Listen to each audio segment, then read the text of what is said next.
नमस्कार, मैं हूं कोमल शर्मा और आप देख रहे हैं न्यूज 21। वक्त हो गया है हमारे छत्तीसगढ़ बुलेटिन का। शुरुआत करते खबरों की। खबर है सूरजपुर से।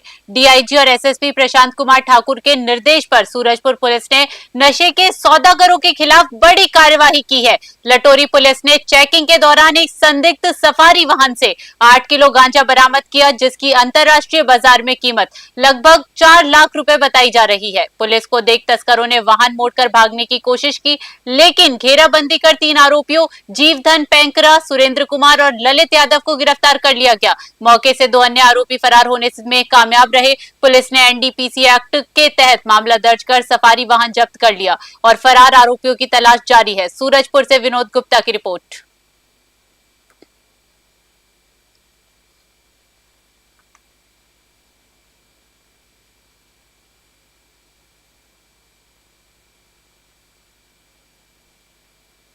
वाहन चेकिंग लगातार जो जारी है, उसी तरदम में लटोरी में जो चेकिंग चल रही थी, उसने चेकिंग के दौरान देखा कि गाड़ी जो चेकिंग से पहले वापस लौट के जा रही है।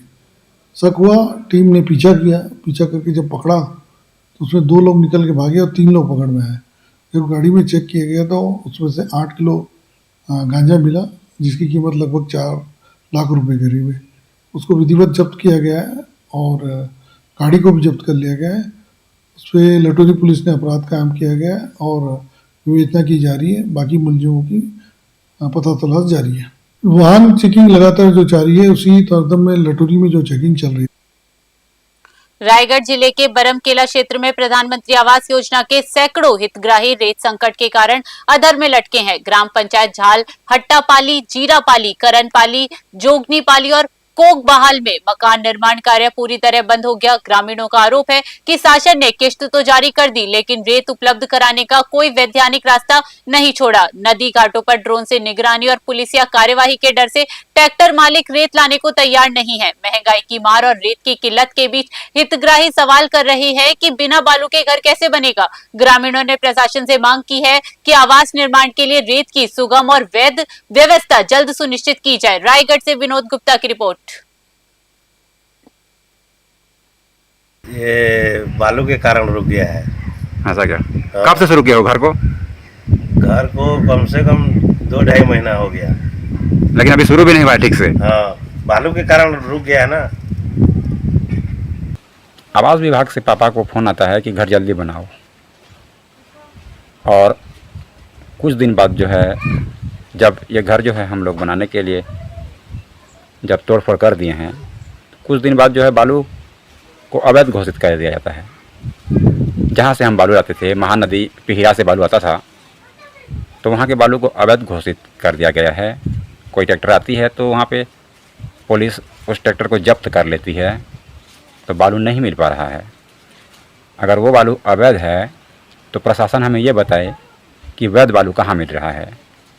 जहाँ से बालू आता था, हमने उनको पूछा कि ठेकेदार हैं क्या, कि किन्हीं को ठेका मिला है क्या, तो बोलते हैं। दुर्ग जिले के समोदा गांव में अवैध अफीम की खेती का सनसनीखेज खुलासा हुआ। आरोप है कि भाजपा नेता विनायक ताम्रकार द्वारा अपने खेत में अफीम उगाई जा रही थी। ग्राम सरपंच की गुप्त शिकायत पर पुलिस ने मौके पर पहुंचकर छापेमारी की और बड़ी संख्या में अफीम के पौधे जब्त कर लिए गए। पुलिस ने मामला दर्ज कर जांच शुरू कर दी है और पौधों को लैब भेजने की तैयारी की जा रही है। दुर्ग से ब्यूरो रिपोर्ट।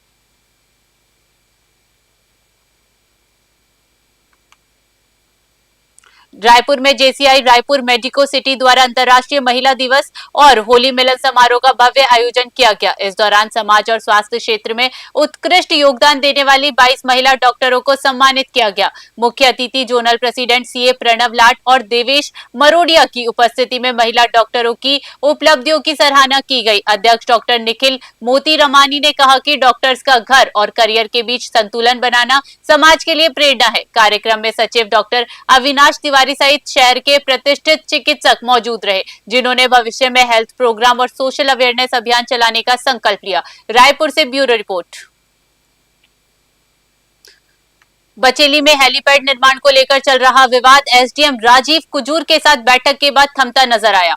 एसडीएम ने स्पष्ट किया कि ये आरबीआई का शासकीय प्रोजेक्ट है, जिसका उपयोग महीने में केवल 2 बार नगद करेंसी लाने के लिए होगा। प्रशासन ने ग्रामीणों को खेल मैदान के सौंदर्यीकरण और कार्यक्रमों के दौरान लैंडिंग न करने का आश्वासन दिया। वहीं ग्रामीणों ने पूर्व एसडीएम विवेक चंद्रा पर निर्माण की जानकारी छुपाकर गुमराह करने का आरोप लगाया। दंतेवाड़ा से ब्यूरो रिपोर्ट।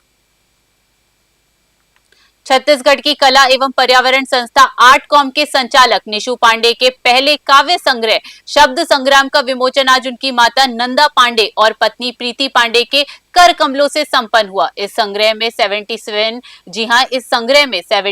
स्वरचित कविताएं शामिल है, जो एक राष्ट्रवादी दृष्टिकोण से देश की आजादी से लेकर वर्तमान तक की प्रमुख घटनाओं को दर्शाती है। निशु पांडे ने बताया कि इसमें वीरों के बलिदान, विभाजनकारी ताकतों और सामाजिक व्यवहार पर तीखे तंज कसे गए हैं। विमोचन के अवसर पर आर्टकॉम संस्था के करमजीत सिंह, बृजमोहन उपाध्याय सहित अनेक गणमान्य सदस्य उपस्थित रहे। ये काव्य संग्रह समाज में सकारात्मक बदलाव लाने का संदेश देता है। रायपुर से ब्यूरो रिपोर्ट।